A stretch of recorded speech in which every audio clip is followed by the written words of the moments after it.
अब बात करते हैं जी कि भारत का जो एटमी प्रोग्राम है वो इंतहाई गैर महफूज है। भारत में एक बार फिर यूरेनियम की भारी मिकदार स्मगल होते हुए पकड़ी गई है और भारतीय पुलिस ने यूरेनियम की फ़रोख्त में मुलव्विस 7 अफराद को गिरफ्तार किया है, जिनके कब्जे से तकरीबन 6 किलोग्राम यूरेनियम जब्त की गई है। इससे पहले मई के महीने में भारतीय पुलिस ने 2 अफराद को 7 किलोग्राम कुदरती यूरेनियम रखने पर गिरफ्तार किया था। पाकिस्तान ने भारत में एक मरतबा फिर ये यूरेनियम के गैर कानूनी कब्जे और फ़रोख्त पर गहरी तशवीश का इजहार करते हुए तसलसल से होने वाले इन वाक़यात की आलमी सतह पर मुकम्मल तहकीकात का मुतालबा किया है और एटमी मवाद के जो फैलाव की रोकथाम है और सख्त इंतज़ामी इकदाम हैं उस पर भी पाकिस्तान ने जोर दिया है। जौहरी मवाद के फैलाव और स्मगलिंग के इस तरह के वाक़यात ख़ित्ते के लिए कितने ख़तरनाक हैं और भारत अपने जौहरी मवाद की हिफाजत में नाकाम हो रहा है, इस हवाले से जो गफलत बरती जा रही है उस हवाले से हम बात करेंगे। दिफाई तज्ज़ियाकार मेजर जनरल रिटायर्ड एजाज जवान साहब हमारे साथ मौजूद है। अस्सलाम वालेकुम सर।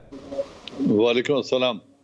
सर, ये ज़ाहिर है एक बहुत बड़ी ख़बर है और यूरेनियम जो है वो जिस तरीके से खुले आम वहाँ पर लोगों के पास से बरामद हो रहा है, ये कितना ख़तरनाक है, थोड़ा सा हमें एक तो ये गाइड कीजिए और दूसरा ये कि इंटरनेशनल कम्युनिटी का जो इस वक्त रिस्पॉन्स है इस वाक़े पर, उसको आप कैसे देखते हैं?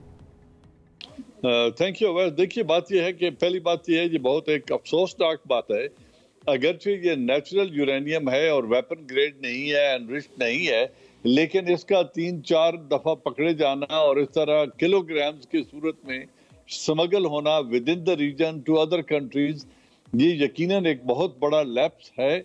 और हिंदुस्तान जैसी अहम न्यूक्लियर रियासत जो NSG स्टेटस के लिए भी बेताब रहते हैं, अगर उनका अपने मुल्क के अंदर कंट्रोल की ये हालत है तो ये खित्ते के लिए भी खतरनाक हो सकता है। अगरचे ये मौजूदा यूरेनियम डायरेक्ट वेपन ग्रेड नहीं है या एनरिच्ड नहीं है, लेकिन इस तरीके से नेचुरल यूरेनियम का चोरी होके अनकंट्रोल्ड हाथों में, स्मगलर्स के हाथों में आ जाना और फिर मुल्क से बाहर रीजनल कंट्रीज तक पहुंच जाना या सप्लाई होना, यकीनन एक बहुत खतरनाक बात है। इस पे आपने दोनों तरफ ठीक इशारा किया है कि एक तो इंटरनेशनल एटॉमिक एनर्जी को इसके ऊपर तवज्जो देनी चाहिए कि एक रियासत का कंट्रोल अपने ही मुल्क में इस कदर कमजोर क्यों है, और दूसरा ये जो वेस्टर्न कंट्रीज हैं, यूरोपियन यूनियन की कंट्रीज हैं, इतने अहम वाक़े पर जब ये तीसरी दफा रिपीटेडली हो रहा है, उनकी जो एक खामोशी है वो बड़ी जुमानिया और उनके डुअल स्टैंडर्ड्स की तरफ इस निशानदेही करती है कि हिंदुस्तान जैसे मुल्क में तीसरी दफा ये वाक़या पेश आ रहा है और इस पर कोई बड़ा हंगामा या कोई शोर शराबा नहीं हुआ, न इस पर कोई ज्यादा बाअसर आवाजें उठी हैं। अगरचे यूरोपियन यूनियन की तरफ से चंद लोगों ने इस पर तनकीद जरूर की है, लेकिन ये एक बहुत अहम इशू है, इस पर तवज्जो देनी चाहिए। और जो बुनियादी रेस्पॉन्सिबिलिटी है इंडियन गवर्नमेंट की, स्टेट ऑफ इंडिया की, उसकी तरफ उनकी तवज्जो दिलानी चाहिए कि इस तरह यूरेनियम का uncontrolled flow in the country और इन द रीजन, ये यकीनन एक बहुत खतरनाक बात हो सकती है। सर, ये बताइएगा कि जैसे आपने बात की कि जो यूरोपियन यूनियन है उसके कुछ नुमाइंदों ने इस पर इजहार तशवीश तो किया है, लेकिन ज़ाहिर है बात इजहार तशवीश से थोड़ी आगे होनी चाहिए, क्योंकि इतने सारे जो आलमी अमन के जो पेश नज़र जो जौहरी मवाद के अदम फैलाव के जो मुआहदे हैं उन पर भारत ने भी दस्तखत किए हुए, वो मुआहदे क्या कहते हैं? उसके अंदर ये इस तरीके से यूरेनियम जो है वो अगर किसी मुल्क में स्मगल हो रही हो या लोग आपस में खेल ही रहे हैं एक तरीके से, मैं अगर ये लफ्ज़ इस्तेमाल करूँ तो उसके हवाले से क्या कवानीन है? वही चीज मैं पॉइंट आउट करने की कोशिश कर रहा हूं कि बुनियादी तौर पर न्यूक्लियर फैसिलिटीज का, न्यूक्लियर वेपन्स का, एनरिच्ड यूरेनियम का और इस तमाम तरह की फैसिलिटीज का जो स्टेट कंट्रोल है, वो रेस्पॉन्सिबिलिटी तो होती है उस स्टेट की जिनके पास ये न्यूक्लियर कैपेबिलिटी है। लेकिन नेचुरल यूरेनियम का इस तरह मार्केट में स्मगल होना, ये एक बहुत बड़ा फ्लॉ है उनके इंटरनल सिक्योरिटी सिस्टम और मैकेनिज्म में, जिस पर यूरोपियन यूनियन को, रियासत को आवाज उठानी चाहिए।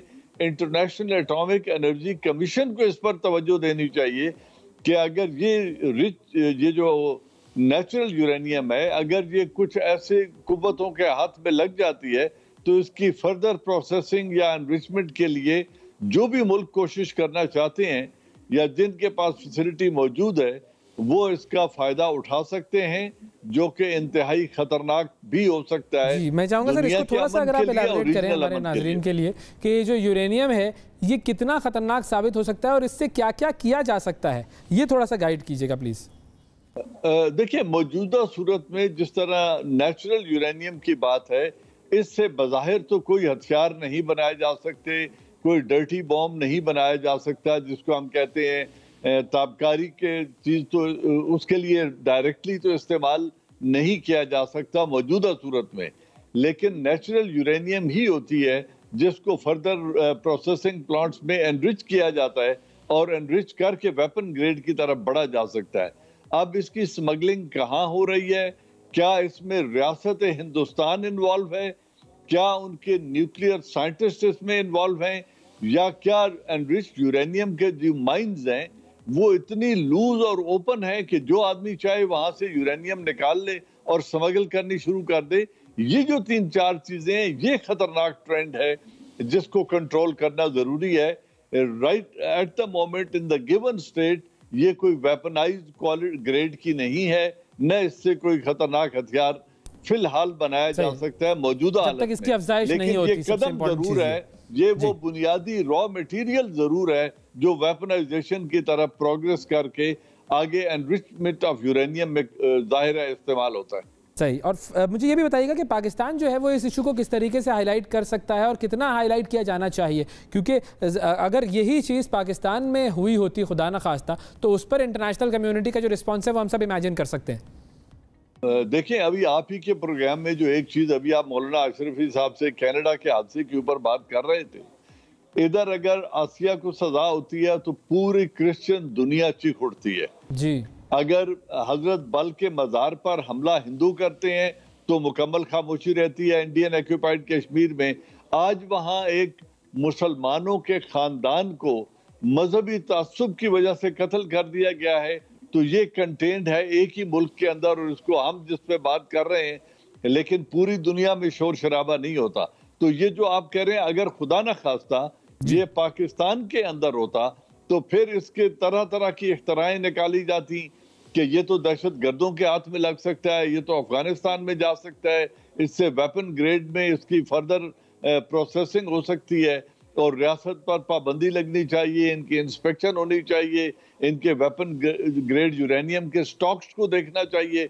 वो हर तरह के इल्जामात और हर तरह की जो तज्जिए हैं वो पेश होना शुरू हो जाते हैं। लेकिन हिंदुस्तान चूंकि इस वक्त वेस्ट का मंजूर नजर है, अमेरिका का मंजूर नजर है और वो उसको इस्तेमाल करना चाहते हैं इंडो पैसिफिक जो उनकी स्ट्रेटजी है उसमें या चाइना के खिलाफ, तो अब वहां पे सरफ नजर किया जा रहा है और उस तरीके से आवाज या अलार्म क्रिएट नहीं हो रहा दुनिया में जिस तरीके से होना चाहिए। और ये वो दोगला मेयार है जिसको हम पॉइंट आउट कर रहे हैं।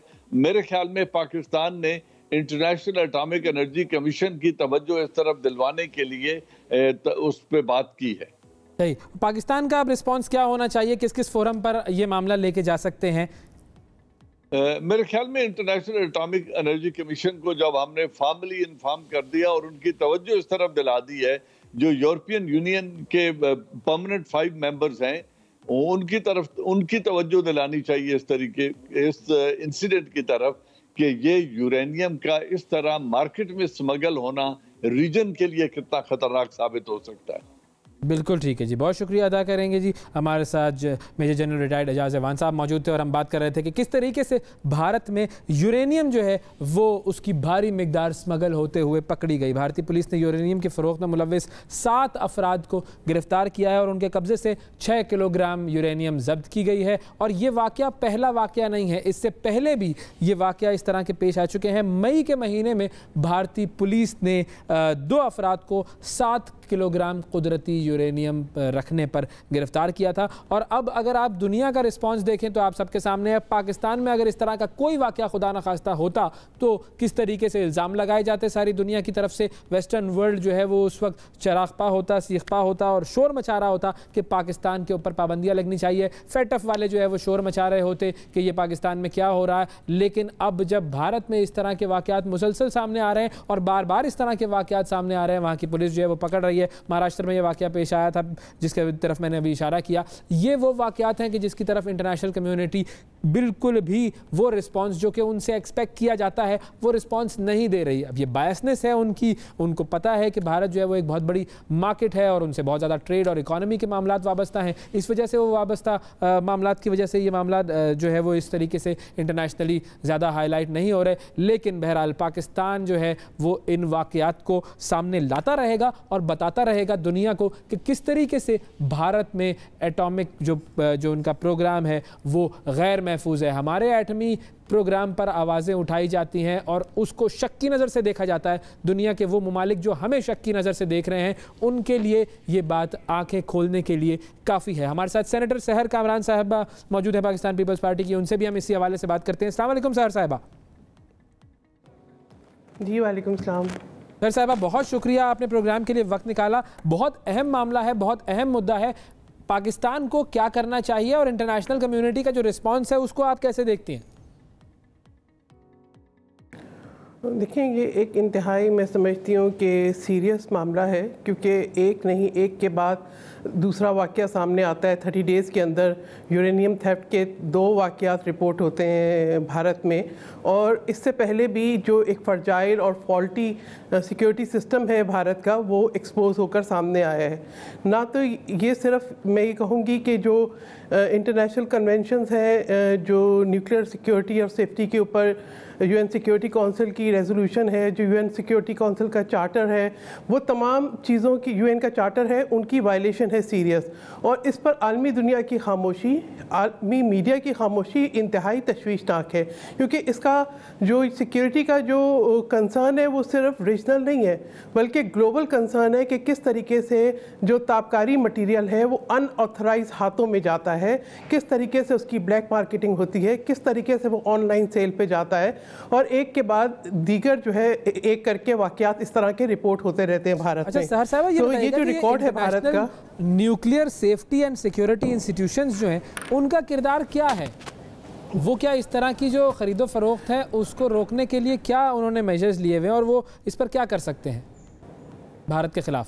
देखिए, इंटरनेशनल एटॉमिक एनर्जी कमीशन जो है उसका कन्वेंशन है on physical protection of nuclear material, जिसका भारत जो है सिग्नेटरी भी है। फिर यूएन चार्टर है, यूनाइटेड सिक्योरिटी काउंसिल की रेजोल्यूशन है। फिर इसके अलावा जो है डिफरेंट जो है रेगुलेटरी का बॉडीज़ हैं, निज़ाम है, रेगुलेटरी रिजीम्स हैं, लीगल फ्रेमवर्क है। लेकिन नज़र ये आता है कि जियो पॉलिटिकल इंटरेस्ट्स ऑफ जो मैं कहूँगी कि वो कंट्रीज़ जो कि इन्फ्लुएंस रखती हैं इन रिजीम्स के अंदर, उनके जो है जियोपॉलिटिकल इंटरेस्ट और कमर्शियल इंटरेस्ट जो है वो डोमिनेट करते हैं और कॉम्प्रोमाइज़ करते हैं सिक्योरिटी सिस्टम को।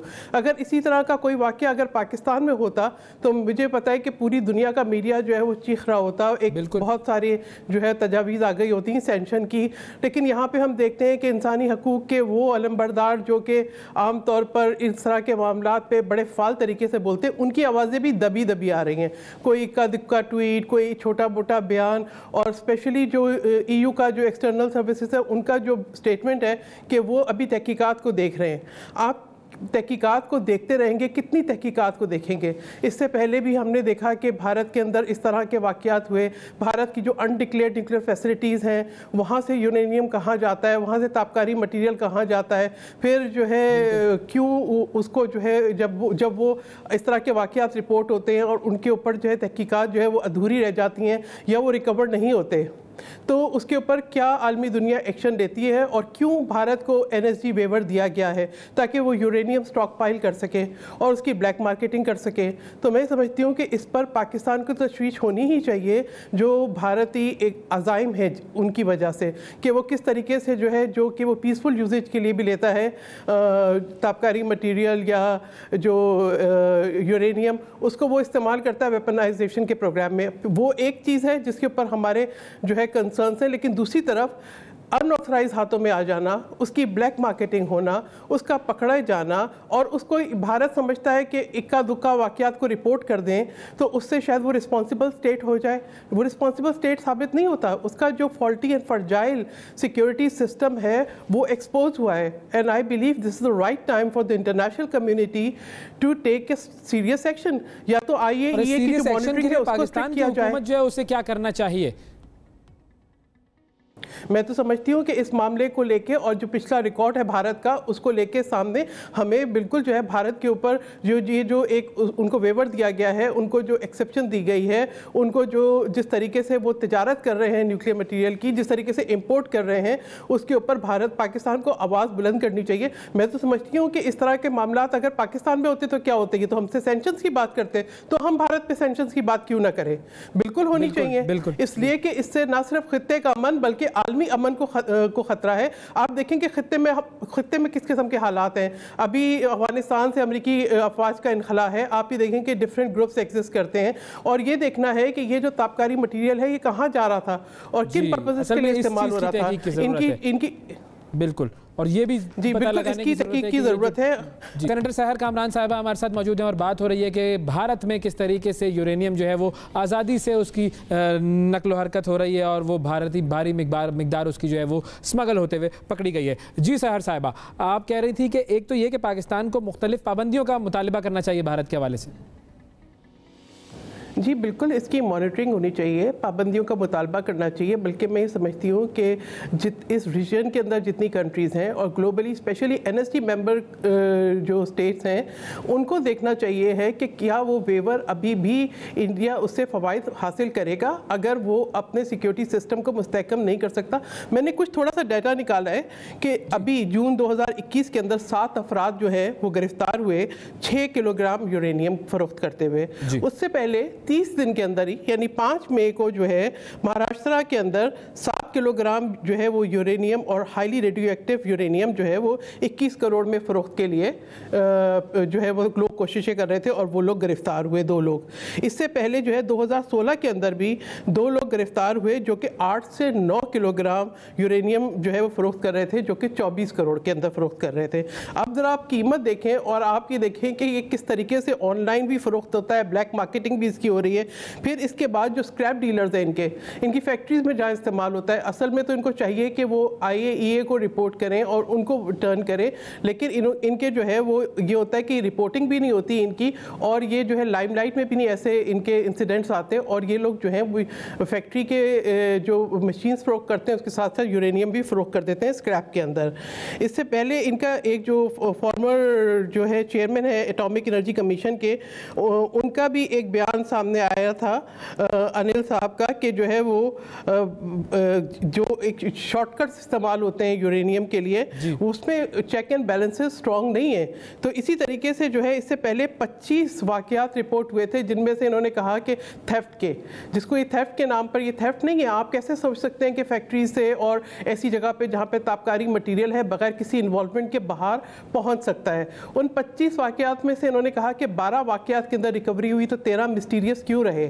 तो ये बहुत, मैं समझती हूँ कि इस तरह के सीरियस मामला थे। इससे पहले जो है एक इनकी शिप इंटरसेप्ट हुई थी जो कि इसी तरीके से ताबकारी मटेरियल लेके जो है वो नॉर्थ कोरिया जा रही थी। तो ये जो हम पर टेरर फाइनेंसिंग के इल्जाम लगाए जाते हैं, असल तो टेरर फाइनेंसिंग भारत से हो रही है इसका मतलब है, और तवातुर से ये वाकयात सामने आ रहे हैं। लेकिन मसला यही होता है ना कि अगर आपने किसी को ब्लेम करना होता है जहां, तो फिर आपके लिए पाकिस्तान एक आसान टारगेट बन जाता है इंटरनेशनल कम्युनिटी के लिए। लेकिन जब भारत की बात होती है तो वो जुर्म पर जुर्म करता रहे, जुल्म पर जुल्म करता रहे, लेकिन इंटरनेशनल कम्युनिटी की आंखें बंद रहती हैं। बहुत शुक्रिया अदा करेंगे सहर कामरान साहिबा हमारे साथ मौजूद थी।